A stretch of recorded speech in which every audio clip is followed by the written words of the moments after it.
People seeking some peace and quiet have the chance to buy a plot in the first hutting community to be built in Scotland in 70 years. Campaigners have been granted permission to build 13 huts in Fife as the movement sees a revival. Claire McNeil reports. In the winters up here we got snowed in and ended up burning the chairs.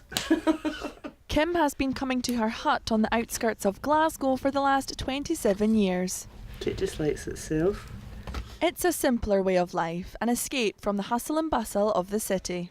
Peace and quiet, sanctuary, coming out of the city, opening the car door and just breathing out. You have friendships here, unlike any friendships that you'd make in the city, because there's time, there's no distractions, and it just brings everything back to a more human pace of life. And I think that's got to be a healthy thing. Carbeth is one of the few surviving hutting sites in Scotland. Changes in planning law prevented more being built after the Second World War, but campaigners have now overturned this, and Carnock Wood near Salon in Fife will soon be home to the first new settlement since the 1940s. This is the wood in which the new hutting community will be built. From now, people can register their interest and a ballot will decide who gets a plot.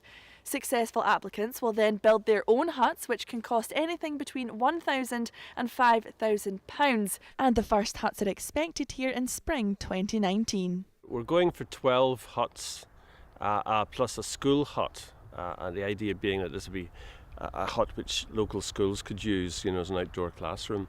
So 10 of the huts are going to be available for people who live anywhere within about 50 miles.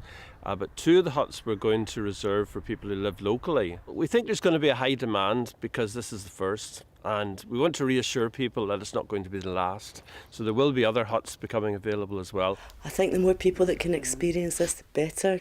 And I suppose they're doing what we're now doing at Carbeth, is building the conservation huts of the future. So it'll be really interesting to see how that develops, and it's great to know that more people are going to be able to enjoy it. Those interested have until spring next year to apply for a plot.